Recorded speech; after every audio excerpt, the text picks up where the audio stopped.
Assalamualaikum warahmatullahi wabarakatuh. Bismillahirrahmanirrahim. Rabbi shrah li sadri wa yassir li amri wahlul 'uqdatam min lisani yafqahu qawli. Amma ba'du.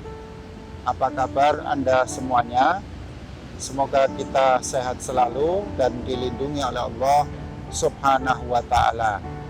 Marilah terlebih dahulu kita bersyukur kepada Allah Subhanahu wa taala atas segala nikmat dan karunia yang telah diberikan kepada kita semua, khususnya nikmat iman dan nikmat Islam, sehingga kita sampai sekarang bisa mengabdi beribadah kepada Allah Subhanahu wa taala. Pagi hari ini saya akan menyampaikan tema yang terkait dengan masalah akidah dan tauhid, yaitu tentang iman dan kufur. Sebuah tema yang menarik, bukan? Oleh karena itu, silahkan Anda ikuti dengan seksama sampai selesai. Pembahasan kali ini menyangkut masalah iman dan kufur.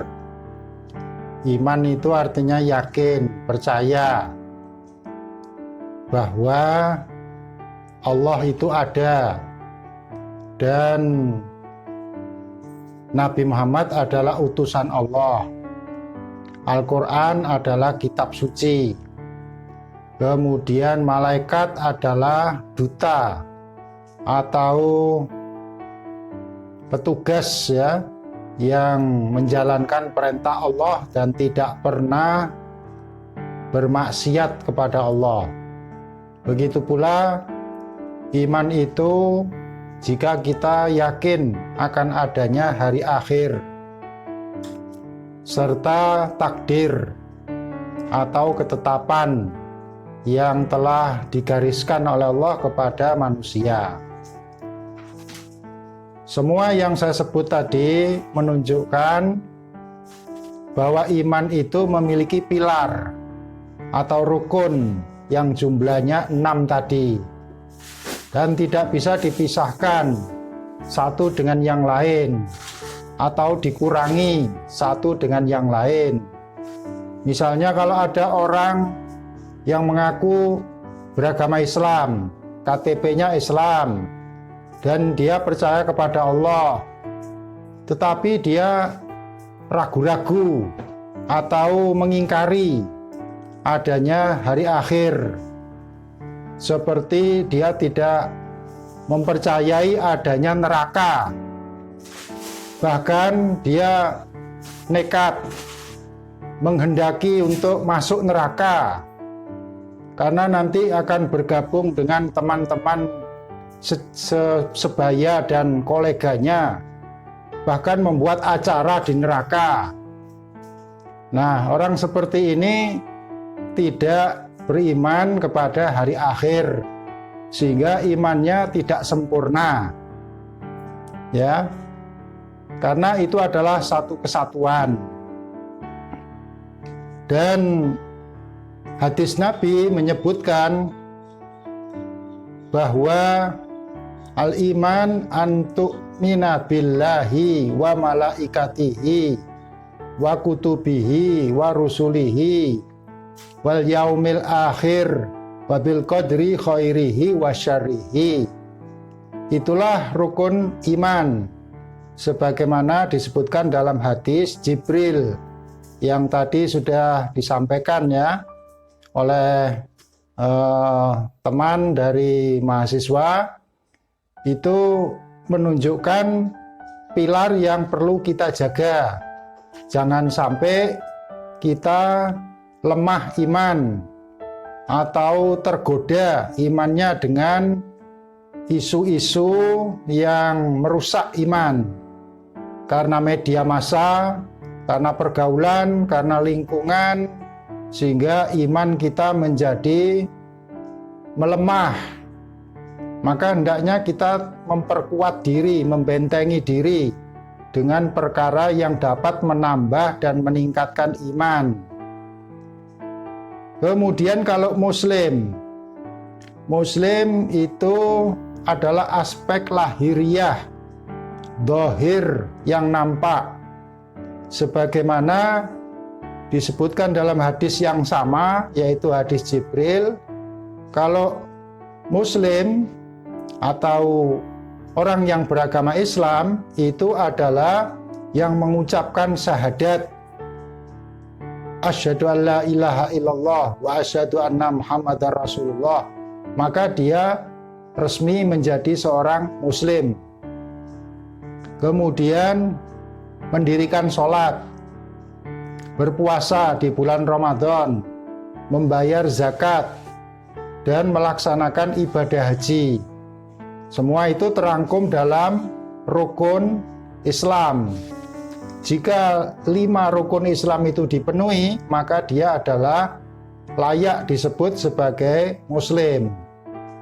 Nah, tidak semua Muslim itu memiliki iman yang kuat.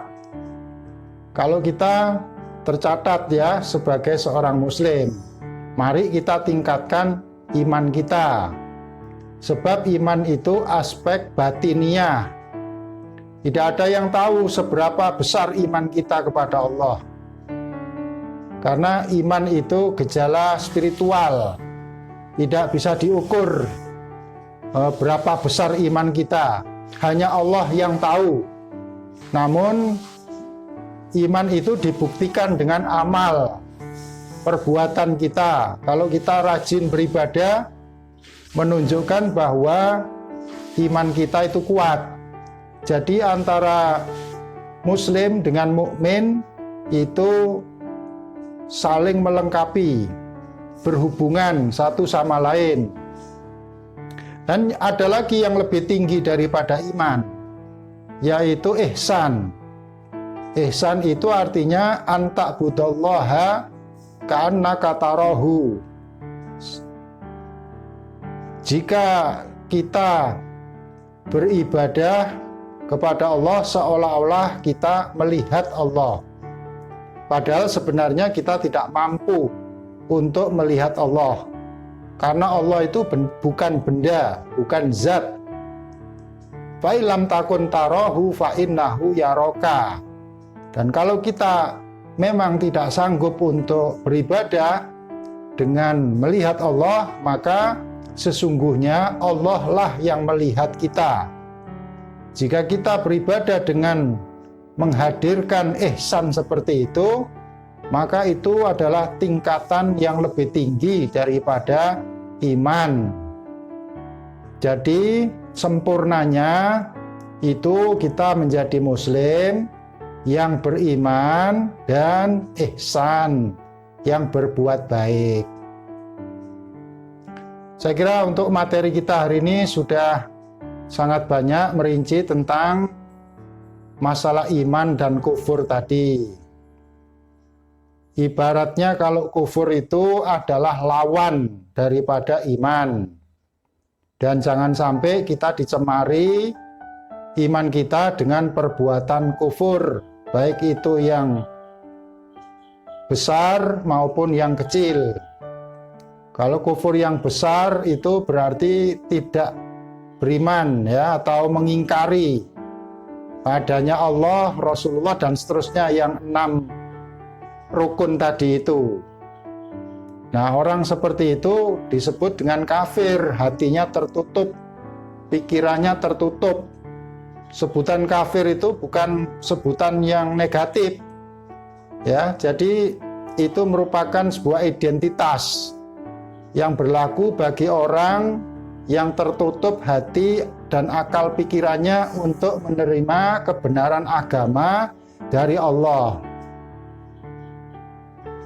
Yang lebih parah lagi adalah orang munafik.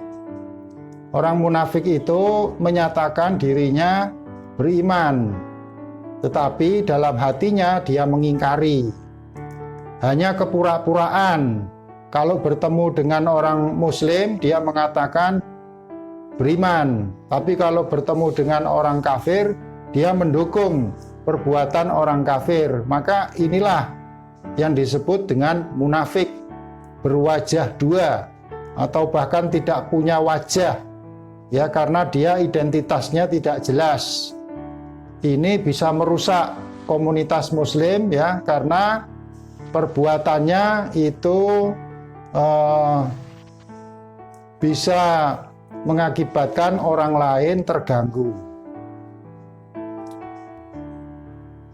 Demikian, mari kita akhiri pertemuan kali ini dengan sama-sama membaca hamdalah.